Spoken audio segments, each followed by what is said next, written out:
السلام علیکم ورحمۃ اللہ وبرکاتہ۔ الحمد للہ رب العالمین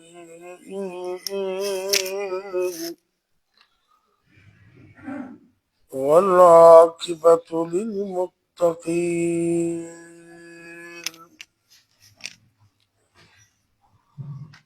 والصلاة والسلام على أشرف الأنبياء والمرسلين وعلى آله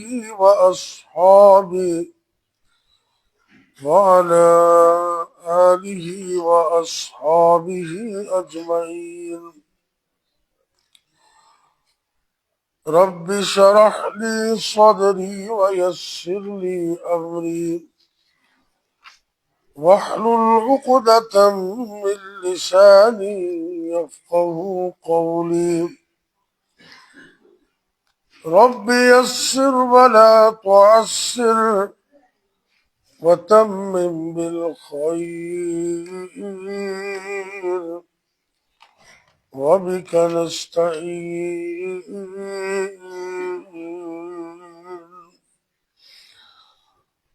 أما بعد فأعوذ بالله السميع العليم من الشيطان الرجيم۔ بسم الله الرحمن الرحيم۔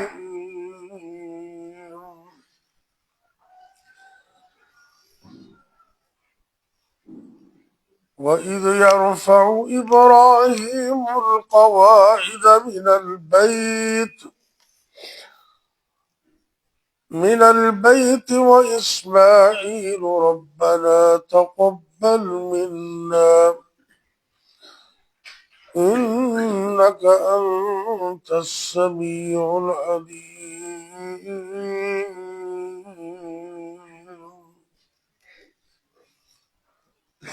سورہ البقرہ، رقم السورہ 2 ورقم الآیہ 27 و100 127۔ سورہ البقرہ کی آیت نمبر 127۔ اللہ رب العزت اس وقت کو جب کہ ابراہیم علیہ السلام اور ان کے بیٹے اسماعیل علیہ السلام بیت اللہ شریف کو تعمیر کر رہے تھے، تو اللہ نے اس منظر کو قرآن کا حصہ بنا دیا۔ ارشاد ہوتا ہے کہ اے میرے محبوب پیغمبر حضرت محمد کریم صلی اللہ علیہ وسلم، آپ اس وقت کو یاد کریں وَإِذْ يَرْفَعُ، کہ جب اٹھا رہے تھے، بلند کر رہے تھے ابراہیم علیہ السلام القواعد من البیت، بیت اللہ کی بنیادوں کو، بیت اللہ کی دیواروں کو، وہ اسماعیل، اور ان کے ساتھ ان کے فرزند ارجمند جناب اسماعیل علیہ السلام تھے، اور وہ اللہ سے یہی دعا کر رہے تھے ربنا تقبل منا، کہ اے اللہ تو ہم سے اس نیکی کو قبول فرما لے، انک انت السمیع العلیم، بے شک تو سننے والا ہے اور خوب جاننے والا ہے۔ جب انسان مخلص ہو کر کو کام کرتا ہے، اخلاص کے ساتھ، اللہ اس کو اتنا شرف عطا کرتے ہیں کہ اس کے مرنے کے بعد بھی اس کے تذکرے جاری رہتے ہیں۔ ابراہیم علیہ السلام نے دنیا کے اس گھر کو تعمیر کیا، اللہ کے اس گھر کو بنایا دنیا میں کہ جس کی مثال پوری کائنات میں کوئی نہیں۔ حدیث پاک میں آتا ہے کہ بیت اللہ شریف وہ مقام ہے، وہ اللہ کا گھر ہے جہاں انسان ایک نماز پڑھے تو اللہ اس کو 1,00,000 نماز کا ثواب عطا کرتے. اللہ مجھے اور آپ کو وہاں کی نمازیں نصیب کرے. اتنا عظیم گھر اور اس کی تعمیر اور ترقی کی خدمات اللہ ان کے ذمہ لگا دے تو کتنا بڑا شرف ہے. اللہ نے ان کے انداز تعمیر کو قرآن کا حصہ بنا دیا. وَإِذْ يَرْفَعُ کہ جب وہ بلند کر رہے تھے. ابراہیم علیہ السلام اللہ کے جلیل القدر پیغمبر ہے، باپ مستری بنا ہوا ہے اور بیٹا مزدوری کا کام کر رہا ہے. دونوں نے مل کر بیت اللہ کو اٹھایا، تعمیر کیا، اور اتنی بڑی نیکی کرنے کے بعد اللہ سے ایک ہی دعا کرتے ہیں کہ اللہ اس کو قبول کر. ربنا تقبل منا کہ اے اللہ تو ہماری طرف سے اس کو قبول کر لے. معلوم ہوا کہ بندہ اگر نیکی کر لے تو اس کو فخر نہیں کرنا چاہیے، بس اللہ سے یہ دعا کرے ربنا تقبل منا، اے میرے اللہ یہ جو نیکی کی تو نے توفیق دی ہے اس میں میرا کوئی کمال نہیں، میری کوئی طاقت نہیں، میری کوئی ہمت نہیں. لا حول ولا قوت الا باللہ، ہر قسم کی طاقت، قوت، حول اللہ یہ تیری طرف سے ہے. میں اگر نمازی ہوں تو تیرے حکم کے ساتھ، اگر میں برائیوں سے بچا ہوں تو تیری توفیق کے ساتھ. اللہ تیری توفیق کے بغیر میں کچھ نہیں، اس لیے جو مجھے کام کرنے کی توفیق تو نے دی ہے اس کو قبول فرما لے. ربنا تقبل منا انک انت السمیع العلیم. اور ساتھ فرمایا کہ اے اللہ تو خوب سننے والا ہے اور خوب جاننے والا ہے. ایک مسئلہ یہاں یہ سمجھ لیں، یہ اللہ کی صفت ہے، سننا اللہ کی صفت ہے اور دیکھنا بھی اللہ کی صفت ہے، جاننا یہ بھی اللہ کی صفت ہے. تھوڑا بہت علم ہمیں بھی ہے لیکن اصل علم جو ہے وہ اللہ کے پاس ہے. اور سماعت، میری اور آپ کی سماعت کا یہ حال ہے، اگر مجلس میں بیٹھے ہوئے ایک بندہ بات کر رہا ہے اور دوسرا بندہ بول پڑے تو میں کہتا یار چپ کر، تو خاموش ہو جا، پہلے میری بات سن لے. یا اگر دو بندے بولے تو بندہ کہتا یار چپ کر، میں پہلے ایندی سن لوں گا. ہماری سماعت تو یہ ہے کہ ہم ایک وقت میں ایک بندے کی سنتے ہیں، لیکن اللہ سبحان اللہ، اللہ رب العزت کی سماعت اللہ ایک ہی وقت میں ساری کائنات کی سنتا ہے اور قبول بھی کرتا ہے. اللہ نے کبھی یہ نہیں کہا کہ قصور والوں ذرا ٹھہر جاؤ ٹھہر جاؤ میں پہلے لاہور والوں کی سن لوں. نہیں، جب ضرورت پڑی تو اللہ کہتے ہیں مجھے بلاؤ، مجھے پکارو. جب کوئی مجھے پکارتا ہے تو میں پکارنے والے کی پکار کو سنتا ہوں. اللہ اکبر اللہ. اور میں بولیاں بھی الگ ہیں، کوئی بندہ ہندی میں پکار رہے، کوئی سندھی میں پکار رہے، کوئی انگریزی میں بول رہا ہے، کوئی پشتو میں بات کر رہا ہے. اپنی اپنی بولیاں اپنے اپنے انداز میں لوگ بول رہے ہیں. اور سوال رب کی سماعت اتنی عظیم ہے کہ اللہ سب کی سن رہا ہے. اللہ اکبر. اللہ جی دے بوئے تے، اللہ جی دے بوئے تے ہزاراں دیاں ٹولیاں، ہر وقت سندا اے او سب دیاں بولیاں. سب کی سنتا ہے. اللہ اکبر.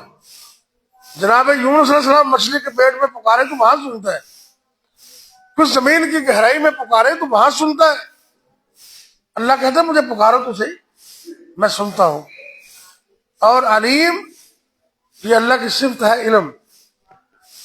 سب سے بڑے عالم جو ہے دنیا میں وہ اللہ ہی ہے، عالم الغیب والشہادہ، اللہ کی یہ صفت ہے۔ اللہ نے قرآن میں بیان کی، واللہ الذی لا الہ الا ہو عالم الغیب والشہادہ هو الرحمن الرحیم۔ اللہ وہ ہے جو ظاہر بھی جانتا ہے اور خفیہ بھی جانتا ہے۔ غیب کا علم صرف اللہ کے پاس ہے اور کسی کے پاس نہیں ہے۔ ہاں اللہ جس کو جتنا دے دے وہ دے دے، یہ اللہ کا علم ہے۔ نبی کائنات صلی اللہ علیہ وسلم ایک دن پوچھنے والوں نے مسئلہ پوچھا، آپ نے کہا کل بتاؤں گا، کل بتاؤں گا، اور انشاءاللہ نہ کہا، اور آپ اللہ کی وحی کے منتظر تھے، تو کل پھر وہ آ گئے اور ابھی تک وحی نہیں آئی، پھر کہا کل بتاؤں گا۔ کتنے دن گزر گئے، بڑی پریشانی آئی، آپ کہنے لگے کہ میں اتنا پریشان ہوا، اگر خود کشی جائز ہوتی تو میں پہاڑ سے چھلانگ لگا کے اپنے آپ کو ختم کر لیتا، کہ روز آتے ہیں اپنی مرضی سے بول نہیں سکتے اور اللہ کی طرف سے وحی آ نہیں رہی، وجہ کیا تھی؟ میں انشاءاللہ نہیں کہا۔ اللہ ہمیں بھی توفیق دے، جب بھی کوئی بات کریں تو ساتھ کہیں انشاءاللہ۔ کیا کہنا؟ انشاءاللہ۔ انشاءاللہ کہنے سے انسان کو اللہ کی مدد مل جاتی ہے، اللہ کی نصرت مل جاتی ہے۔ ایسا نہ ہو کہ آپ کسی کو دھوکہ دینے کے لیے کہہ دیں، بندہ کہ میرے پاس آئے گا تو کہتے انشاءاللہ ہوگا، پھر اس کو کہہ دیں جی میرے گھر میں اللہ نے چاہا تو ہوگا، اور اللہ نے نہیں چاہا تو میں آئے نہیں نا۔ ارادہ پورا ہو، ارادہ پورا ہو کام کرنے کا، وسائل پورے ہوں، اور پھر کہو انشاءاللہ، انشاءاللہ۔ تو آپ نے انشاءاللہ نہ کہا تو اللہ نے پھر پیغام بھیجا، اے میرے محبوب پیغمبر جناب محمد صلی اللہ علیہ وسلم، جب بھی کوئی بات کرو تو انشاءاللہ کہا کرو۔ انشاءاللہ کہنے سے انسان کو اللہ کی مدد اور نصرت مل جاتی ہے، اور انسان اللہ کی مدد میں آ جاتا ہے۔ وہ آخری بات سنے میں بات مکمل کرنے لگا۔ اللہ نے قرآن میں کہا کہ اسماعیل علیہ السلام، جب باپ نے کہا نا بھی میں خواب میں دیکھا تجھے ذبح کر رہا ہوں، تو کیا خیال ہے؟ تو انہوں نے کیا کہا تھا؟ ستجدنی انشاءاللہ، جہاں بھی انشاءاللہ کا لفظ ہے، ستجدنی انشاءاللہ من الصابرین۔ اے ابا جان میری بات پوچھتے ہو، اگر اللہ نے چاہا تو آپ مجھے صبر کرنے والا پائیں گے۔ انشاءاللہ کہا۔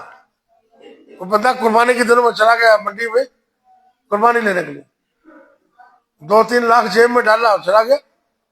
راستے میں دوست بیٹھے، کہا کدھر جا رہے ہو؟ کہتے میں قربانی کا جانور لینے جا رہا ہوں، ابھی آ رہا ہوں۔ دوست دیندار تھے تو کہا بھی انشاءاللہ کہو۔ وہ کہتا پیسے میرے جیب میں، تو انشاءاللہ کی کیا ضرورت ہے، بس میں لینے جا رہا ہوں، آج تو ابھی منڈی گیا تو طرح طرح کے لوگ ہوتے ہیں، جیب کترے بھی وہیں تھے، انہوں نے بڑی صفائی کے ساتھ نا اس کی جیب بھی صاف کر دی، کاٹ کے لے گئے۔ جانور کا سودا طے ہو گیا۔ بات بڑی سننے والی توجہ کر، آخری بات، اب سودا طے ہو گیا، پیسے دینے لگا تو جیب میں ہاتھ ڈالا تو ہاتھ نیچے چلا گیا، جیب سے نیچے چلا گیا، تو وہ اس کی طرف دیکھ رہا ہے، انہوں نے کہا پیسے دے یار جلدی، کیا کر رہے ہیں، کیا ہوا؟ تو کہتا انشاءاللہ جیب کٹی گئی تھی، انشاءاللہ جیب کٹی گئی۔ واپس آ گیا تو دوست بیٹھے ہوئے، کہتے جانور کہاں ہے بھائی؟ کہتا کیا بتاؤں، انشاءاللہ میں گھر سے نکلا، پھر انشاءاللہ میں تمہیں ملا، پھر انشاءاللہ میں منڈی گیا، پھر انشاءاللہ میں نے سودا کیا، پھر انشاءاللہ میری جیب کاٹی۔ اور کہا بیوقوف آدمی، آپ کہنے کا کیا فائدہ، اب انشاءاللہ کی رٹ لگا رہے ہو، ہر کام سے پہلے کہو انشاءاللہ، انشاءاللہ اللہ کی مدد آ جائے. تو یہ میں بات بتا رہا تھا کہ وحی نہیں آئی، اللہ کا علم ہے نا. تو اللہ جب وحی کرتے ہیں ان ہوا الا وحی یوحی، اللہ کے نبی بولتے ہی تب ہے جب اللہ کی طرف سے پیغام آ جاتا ہے. تو یہ اللہ کا علم ہے. علم بھی سب سے زیادہ کائنات میں اللہ کے پاس ہے، اور قوت سماعت بھی سب سے زیادہ اللہ کی ہے. اللہ کی سماعت ہے یہ ماننا ضروری ہے، لیکن اگر کوئی یہ کہنا کہ ہماری طرح ہے تو یہ شرک ہے. اللہ کا سننا ہمارے سننے کی طرح ہے تو یہ صفات میں شرک ہے. یہ کہو بھی اللہ سنتا ہے لیکن اس طرح سنتا ہے جس طرح اس کی شان کے لائق ہے. اللہ مجھے اور آپ کو یہ جو توحید کے کلمات ہیں ان پر عمل کرنے کی اور اللہ اپنے گھروں سے محبت کرنے کی توفیق عطا فرمائے. بیماروں کے لیے، پریشان لوگوں کے لیے دعا کر لیں. قصور میں ہمارے دوست ہیں بھائی محمد شبیر قصوری کبو، ان کا پوتا فوت ہو گیا پچھلے 2-4 دن پہلے. تو جڑواں بچے تھے، تو بیٹی پوتی ابھی باقی ہے، وہ بھی بیمار ہے. تو وہ بیچارے رو رو کے مجھے کہہ رہے تھے کہ دعا کرنا، دعا کرے اللہ اس بچی کو شفا دے. جو بچہ فوت ہو گیا اللہ ان کو والدین کے لیے ثواب اور اجر کا ذریعہ بنا دے جنت کا، اور ہمیں بھی اللہ تعالیٰ موت کی تیاری کی توفیق دے. یا ربی لک الحمد کما ینبغی لجلال وجہک وعظیم سلطانک. اللہم صلی وسلم علی نبینا محمد صلی اللہ علیہ وسلم. یا اللہ، یا رحمان، یا رحیم، یا کریم، یا حی یا قیوم برحمتک نستغیث. یا اللہ تو ہمیں معاف کر دے، اے اللہ ہمیں معاف کر دے. یا اللہ تو بڑا غفور ہے بلکہ تو غفار ہے، اللہ تو ہمیں معاف کر دے. ہمارے حال پر رحم فرما، گناہوں پہ درگزر فرما. اے میرے اللہ ہمارے ملک پاکستان کی خیر فرما، عالم دنیا عالم اسلام کی خیر فرما. دنیا بھر کے مظلوموں کی مدد فرما، ظالموں کو نیست و نابود کر دے، ظالموں کو انجام تک پہنچا دے. اے میرے اللہ اسلام کو، اسلام والوں کو فتح و نصرت عطا کر دے. یا اللہ جتنے مسلمان مرد، عورتیں، بچے، بوڑھے، جوان گھروں میں یا اسپتالوں میں روحانی یا جسمانی طور پر بیمار ہیں، یا اللہ اپنی رحمت سے سب کو شفا دے دے، شفا کاملہ عطا کر دے. اے اللہ میرے بھائی محمد شبیر کمبو قصوری، اللہ ان کی پوتی کو مکمل تندرستی دے دے. جو پوتا فوت ہو گیا اللہ ان کو صبر دے دے. اللہ اس پوتے کو ان کے لیے ذریعہ جنت بنا دے. یا اللہ تو ہمیں معاف کر دے. اللہ تو ہمارے جسموں کا خالق مالک ہے، ہمارے جسم کے ایک ایک عضو کی تاحیات حفاظت فرمانا، جب تک زندہ رکھنا، ایمان اور صحت کی سلامتی عطا کرنا، جب تک زندہ رکھنا توحید پہ قائم رکھنا، جب تک زندہ رکھنا اپنے علاوہ کسی کا محتاج نہ کرنا. جب موت آئے تو کلمہ نصیب کرنا، خاتمہ بالخیر کرنا. یا اللہ تو ہمیں بھی معاف کر دے، ہمارے آل اولاد بچوں کو معاف کر دے، ہمارے بچوں کو ہماری آنکھوں کی ٹھنڈک بنا دے، بچوں کے مستقبل کو بہتر بنا دے. بچے بچیاں اللہ تعلیم کے میدان اندر کامیابیاں عطا فرما دے، معیشت کے میدان اندر دنیا کے ہر معاملے میں کامیابی عطا فرما. ربنا آتنا فی الدنیا حسنہ وفی الآخرۃ حسنہ وقنا عذاب النار. ربنا هب لنا من ازواجنا وذرياتنا قرة اعین واجعلنا للمتقین اماما. ربنا تقبل منا انك انت السميع العليم وتب علينا انك انت التواب الرحيم. وصلى الله تعالى على خير خلقه محمد وعلى آله وأصحابه أجمعين.